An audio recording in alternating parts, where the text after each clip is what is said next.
मंगल Dhillon channel एक ऐसा channel जो आपका जीवन बदल सकता है, जैसे अब तक बहुतों का जीवन बदल चुका है। मंगल ढिल्लोन चैनल। नमस्कार, आदाब, सत श्री अकाल। धन गुरु नानक, धन निरंकार, धन गुरु रामदास जी महाराज, धन गुरु गोबिंद सिंह जी महाराज, धन गुरु ग्रंथ साहब जी महाराज, धन बाबा श्री चंद जी महाराज, धन गुरु पिता ओमकारा जी महाराज, धन सभी धर्मों के संत, भक्त, महापुरुष, देवी देवता, अवतार, पीर, पैगंबर और प्रॉफिट साहिबान। गुरु प्रेमियों, एक बड़ा सूक्ष्म सा विचार ईश्वर ने भेजा। इस पे बहुत सारे लोगों के मतभेद रहते हैं, खास करके हमारे सिखों के। कहीं ऐसा तो नहीं है कि हमारे पितृ ही हमारा जीवन बर्बाद किए जा रहे हों? ऐसा एक सवाल मेरे जहन में आया। कई लोग मेरे पास लोग आते हैं दूर दूर से, फोन करते हैं, तो ऐसे विचार आता है कि हम लोग जो ओझा वगैरह होते हैं, बाबा लोग होते हैं, या तांत्रिक लोग होते हैं, या जिनके पास सिद्धियां हैं, हम उनसे अपना इलाज करवाने जाते हैं।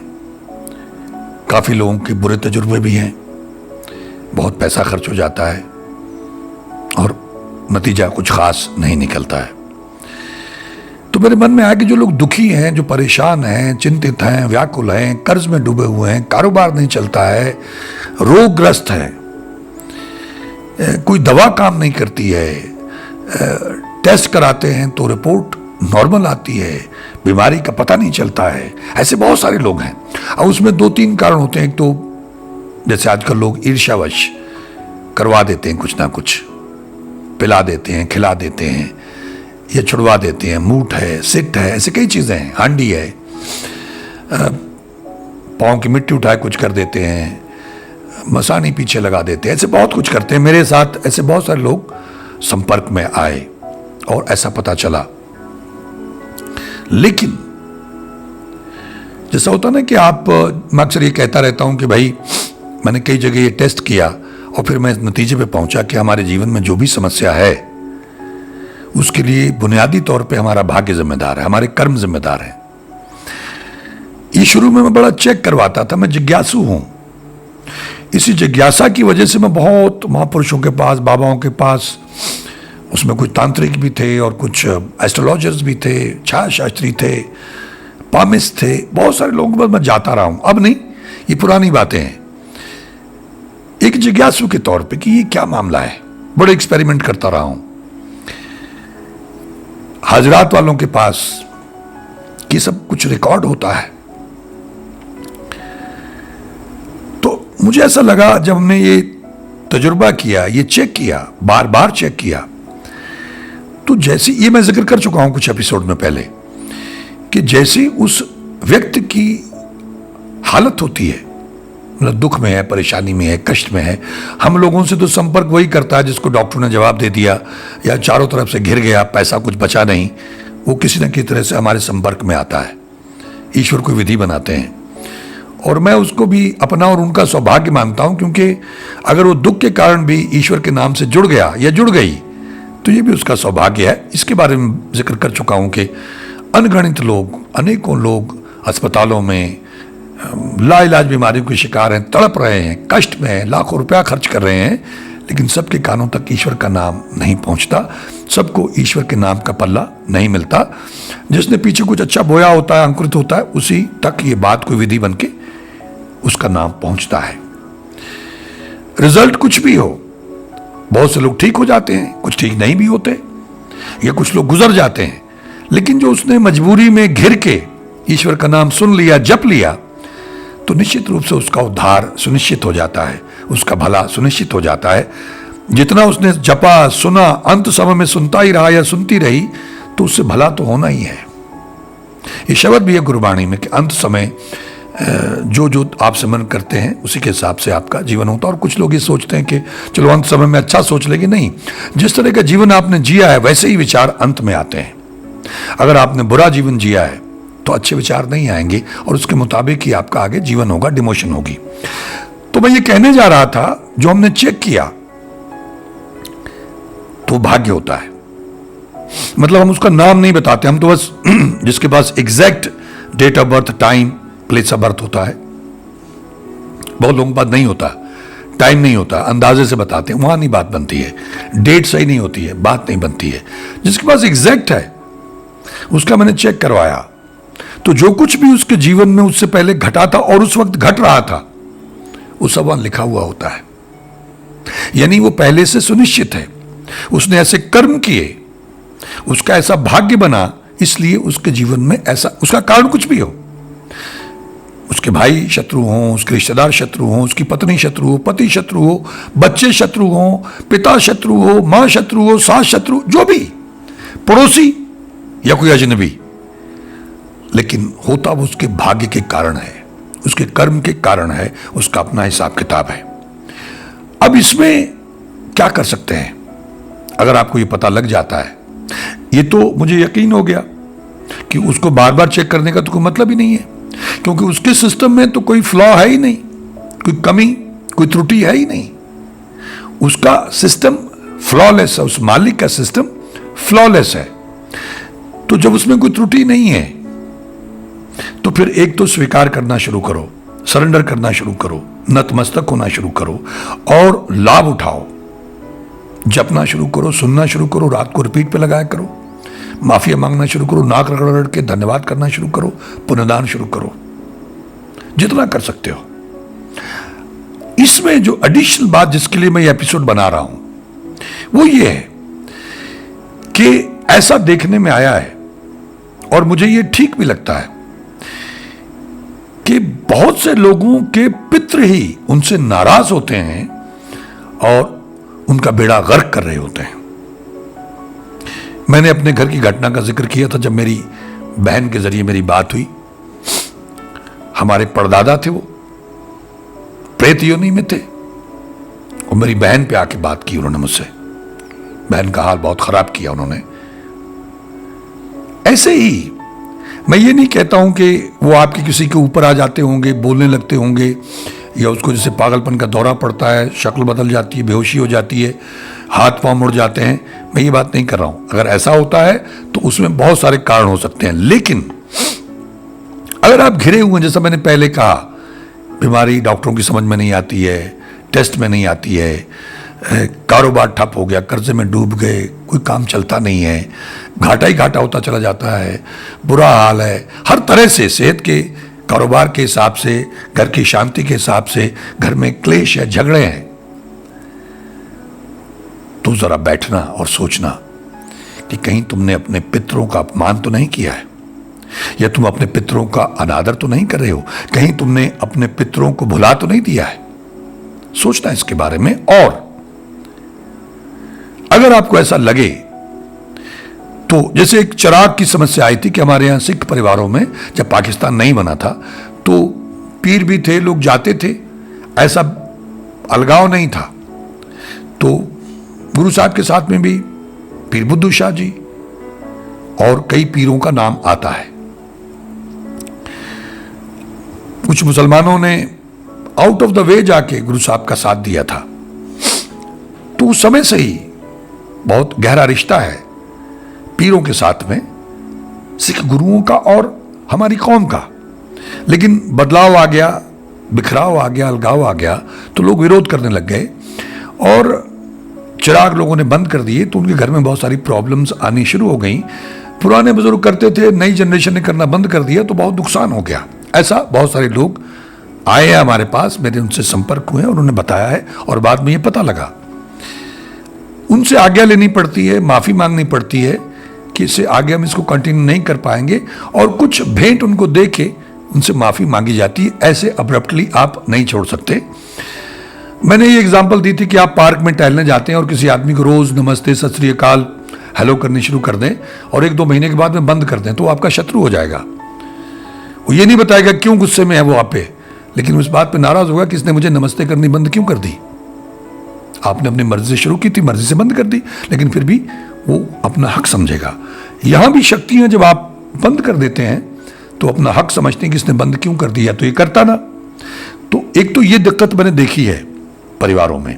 दूसरी, ज्यादातर लोग जो मॉडर्न हो गए हैं, उन्होंने अपने पितरों को, अपने कुल देवी कुल देवता को और अपने गुरुओं को भुला दिया है। अब बहुत से लोगों को हमारे यहां पंजाब में ये पता ही नहीं कि हमारी कुल देवी कौन सी है, कुल देवता कौन सा है। हमारे पितृ ज्यादा ज्यादा परदादा तक पता होगा, उस आगे पता ही नहीं है। और जैसा मैंने जिक्र किया था, एक सज्जन को बहुत तकलीफ थी, विदेश से आए थे, उन्होंने कोई बाबा नहीं छोड़ा, कोई इलाज नहीं छोड़ा, लाखों रुपए लग गए, बहुत परेशान थे, कोई डॉक्टर नहीं छोड़ा, जर्मनी में इलाज करवाया, कुछ लाभ नहीं हुआ। और जब उनको एक बाबा ने बताया कि तुम्हारे पितृ नाराज हैं, उनका सामान दे के आप पेहुआ साहब जी गए, वो दे के आए और तब से वो ठीक है। ये उसने मुझे खुद बताया और वो हैरान भी था। तो एक तो इसमें समय की बात है, जब समय आएगा तब ऐसी विधि बनेगी, ये तो आप मान के चले। दूसरा, आज से ही कुछ लोग इसका विरोध करते हैं, हमारे सिखों में कुछ लोग इसका विरोध करते हैं, जो कट्टरपंथी टाइप के लोग हैं, ये बहुत बड़े ज्ञाता या ज्ञानी हैं, वो इसका विरोध करते हैं। ये उनकी अपनी सोच है, एवरीबडी इज फ्री। लेकिन हमारी जान छूटे भाई, हम लोग दुखी हैं, परेशान हैं। तो जब हम सिखिज्म में उस लेवल पे पहुंच ही नहीं पा रहे हैं, गुरु नानक के पूर्ण सिख नहीं है, गुरु गोविंद सिंह जी महाराज के हम पूर्ण खालसा नहीं है, तब तो हमको एडिशनल सपोर्ट चाहिए। और उस एडिशनल सपोर्ट में दूसरों के पास भागने से पहले ये तजुर्बा कर लिया करें। कच्ची लस्सी का छिट्टा दिया करें अपने घर में, पानी में थोड़ा सा दूध डाल के कच्ची लस्सी का छिट्टा दिया करें, गूगल लोबान की धूप दिया करें। और हर साल, हफ्ते में एक बार, महीने में एक बार अपने पूर्वजों को, अगर आपने पीछे से अब तक उनको याद ही नहीं किया, उनका धन्यवाद नहीं किया है, उनको कुछ दिया ही नहीं है और उनकी संपत्ति में बैठे हुए हैं, जो कुछ भी हमारे पास है ये हमारे पितरों का है। हमारे परदादाओं से पहले से जो हमारी खानदान चला आ रहा है, उन्होंने जो जायदाद बनाई वो आगे चलते चलते आज हमारे पास है। कल वो थे, आज वो नहीं है। एक तस्वीर टंगी होती है और तस्वीर भी दादा की, परदादा की, बस। दूसरों को तो पता ही नहीं, तब तो फोटोग्राफ भी नहीं होते थे, तो कैसे होते फोटो। उनके नाम से कुछ पुण्यदान कर दिया करो, किसी गरीब को खाना खिला दिया करो, उनके नाम से ईश्वर से प्रार्थना करके, उनसे प्रार्थना करके कि आज तक अगर हमने जो गलतियां की हैं हमको उनके लिए माफ कर दो, हम मूर्ख हैं, नादान हैं, और जो भी आप लोगों ने अड़चने पैदा की हैं, जो भी आप लोगों ने हमारा नुकसान किया है या हमारे काम रोके हुए हैं या हमें बीमार किया हुआ है नाराजगी की वजह से, वो रास्ते खोल दो, हमें माफ कर दो। हम अपनी श्रद्धा और सामर्थ्य के मुताबिक, जो भी हमारी सामर्थ्य है, हम आपके नाम से कुछ ना कुछ पुण्यदान, कोई कपड़ा लत्ता देते रहेंगे। अब इसके हमारे यहाँ सिखों में बहुत सारे घोर विरोधी हैं, we do respect to them, ठीक है, उनकी अपनी सोच है। लेकिन मैंने कहा ना, या तो आप गुरु नानक और गुरु गोविंद सिंह जी महाराज के खाल से बन जाए, पूर्ण सिख बन जाए, फिर आपको किसी चीज की जरूरत नहीं है, क्योंकि आप तो उसका रूप हो गए, गुरु का रूप हो गए। लेकिन हम तो आधे अधूरे हैं, हम तो ना खुदा ही मिला, ना विसाले सनम, ना इधर के रहे ना उधर के रहे, हम तो कहीं के नहीं है, हम तो नाम के सिख हैं, नाम के खालसा हैं। इसलिए अपने ही घर में कहीं बाहर कोई जगह बना लीजिए, उनके नाम से कुछ पानी, 2 लड्डू, महीने में एक बार, किसी भी दिन, शनिवार को, मंगलवार को या गुरुवार को, जैसे खाना दे दिया, 2 रोटी, परिंदे या कोई जानवर खा लेगा, उनके नाम से प्रार्थना करके कि हमारे पितरों के निमित्त है, आप लोग प्रवान करें और हमें माफ करें। गुरुद्वारे में दे आए, गुरु साहब के सामने अरदास करें कि हमारे पितरों के निमित्त है। जितने भी हमारे पितृ, हमारे खानदान के अपना गोत्र बता के, जितने भी हमारे पितृ हैं, हम लोग ना समझ हैं, प्रभु है, हरि है, गुरु साहब, ये हमारे पितरों के निमित्त है, ये उन तक पहुंचे, उनको पहुंचे, और पितरों इसे स्वीकार करना और हमें माफ कर देना। ये आप 1-2 महीने करके देखें। हफ्ते में शुरुआत में, क्योंकि हमने किया ही नहीं है, हफ्ते में एक बार कर लें, शनिवार को या मंगलवार को कर लें या गुरुवार को कर लें। उसके बाद आप महीने में एक बार कर लें, किसी गरीब को कुछ कपड़े दे दें। कपड़ा मतलब आपने उसको पगड़ी दे दी, जैसे आपके पितृ थे, कुर्ता पजामा दे दिया, शलवार कमीज दे दी, चुन्नी दे दी, कुछ चप्पल वप्पल दे दी। तो ये साल में एक बार, शुरुआत में थोड़ा ज्यादा करें, उनको याद कर दिया करें, याद करके उनके निमित्त कुछ रख दिया करें। जैसे पितृपक्ष आता है, उसमें कुछ लोग करते हैं, बहुत लोग नहीं करते हैं। तो ये करके देखिएगा, अगर आपके पितृ प्रसन्न हो गए, क्योंकि मुझे कुछ जगहों से ये पता चला कि जिसके पितृ नाराज हों, वहां फिर और कुछ नहीं किया जा सकता, कुछ ज्यादा मदद नहीं की जा सकती। इवन जो शक्तियां भी होती हैं वो अपने आप को असमर्थ बताती हैं कि इनके तो पितृ बहुत नाराज हैं, बहुत रुष्ट हैं, तो पहले पितरों को शांत करें। ये एक तरह का एंट्री पास वाली बात हो जाती है कि भाई जिनके पितृ इतने दुखी हैं, इतने कष्ट में हैं और इतने रुष्ट हैं, उनकी हम क्या मदद कर सकते हैं। तो आपका एक तरह से रास्ता ही बंद हो जाता है, यानी आपकी शुरुआत ही नहीं हो पाती है। तो जिन लोगों की ये बात पकड़ में आ रही है, जो भी थोड़ा बहुत, कोई इनको बहुत नहीं, उनको तो पंजाबी में वासना कहते हैं, सुगंधी से उनका पेट भर जाता है। एक रिस्पेक्ट कि हमारे बच्चे ऐसे निकले, हम भटक रहे हैं, उनकी गति हो नहीं पाई, क्योंकि हम लोग वो सारा जो हमारे संस्कार चले आ रहे थे पुराने, हम उनका पालन नहीं करते हैं। ठीक है, करने वाले भी पाखंडी आ गए, ठग आ गए, पोंगे पंडित आ गए, उस तरह कोई विद्या रही नहीं है, लेकिन सब कुछ अभी खत्म नहीं हुआ है। जेन्युइन लोग भी हैं, ढूंढने पे तो ईश्वर मिल जाते हैं, तो जेन्युइन आदमी कैसे नहीं मिलेगा। तो उनसे मदद लेके, कुछ रिसर्च करके, कुछ पुराने बुजुर्गों से बात करके, अपने बुजुर्गों की इज्जत किया करें, उनके पांव छुआ करें, उन्हें खुश रखा करें, और फिर वो जो पितृ चले गए हैं उनको खुश करने का प्रयास करें।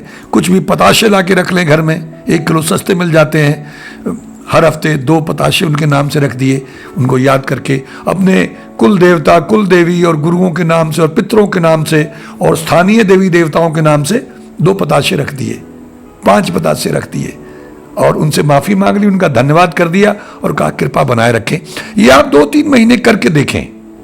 मुझे मालूम है कुछ हमारे कट्टरपंथी लोग कहेंगे कि आप क्या बता रहे हैं, गुरु नानक का रास्ता तो ये नहीं, बिल्कुल नहीं है। गुरु नानक का रास्ता तो अल्टीमेट है, उससे ऊपर कुछ है ही नहीं। लेकिन जो लोग दुखी हैं, विचलित हैं, व्याकुल हैं, परेशान हैं, चिंतित हैं, रोगी हैं, कर्ज में डूबे हुए हैं, बेहाल हैं, उनसे आप भगवान के नाम की बात कर नहीं सकते। वो करते तो हैं लेकिन जप नहीं पाते, मन टिकेगा नहीं, कष्ट में है, शरीर भी कष्ट में है, दिमाग भी, दिल भी, आत्मा भी कष्ट में है, मन भी कष्ट में है, विचलित है। तो कैसे कहेंगे बैठ के ईश्वर का नाम जपो, कैसे कहेंगे जरा एकाग्रचित होकर बैठो, शांति से बैठो, सहज रूप में जपना है, कैसे कहेंगे।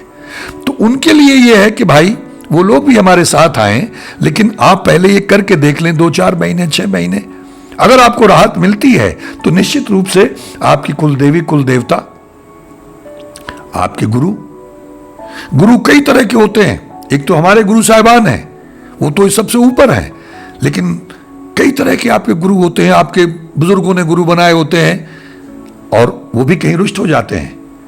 तो उनको अगर आपने शांत कर लिया, खुश कर लिया, तो आपकी जो बेसिक एंट्री ही बंद थी वो दरवाजा खुल जाएगा। अगर आपको राहत मिलने लग गई, चीजें सरल होने लगी, एकदम उम्मीद मत करें, महीने 2 महीने में आपको पता लगेगा, आपको नजर आने लग जाएगा, चीजें घटने लग जाएंगी।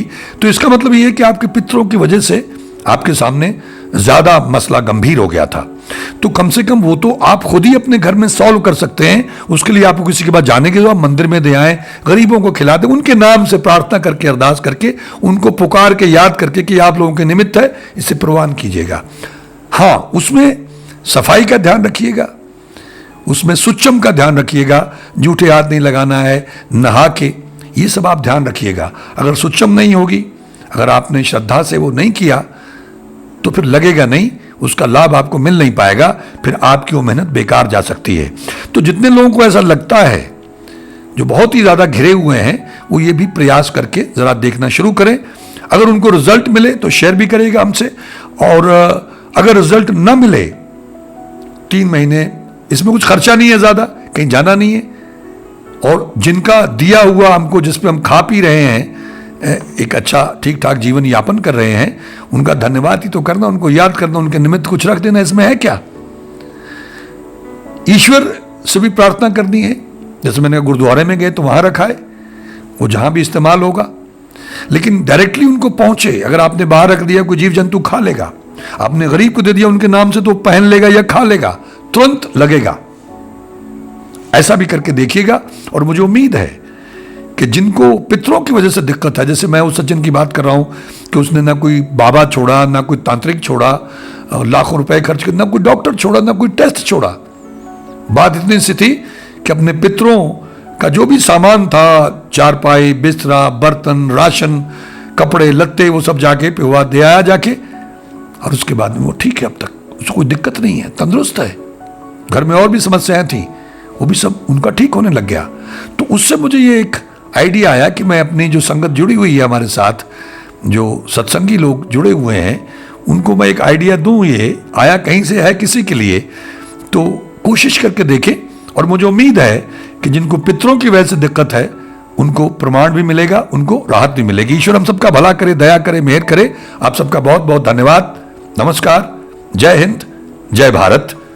धन गुरु नानक, धन निरंकार, धन गुरु रामदास जी महाराज, धन गुरु गोबिंद सिंह जी महाराज, धन श्री गुरु ग्रंथ साहब जी महाराज, धन बाबा श्री चंद जी महाराज, धन गुरु पिता ओमकारा जी महाराज, धन सभी धर्मों के संत, भक्त, महापुरुष, देवी देवता, अवतार, पीर, पैगंबर और प्रॉफिट साहिबान। मंगल ढिल्लोन चैनल एक ऐसा चैनल जो आपका जीवन बदल सकता है, जैसे अब तक बहुतों का जीवन बदल चुका है। मंगल ढिल्लोन चैनल।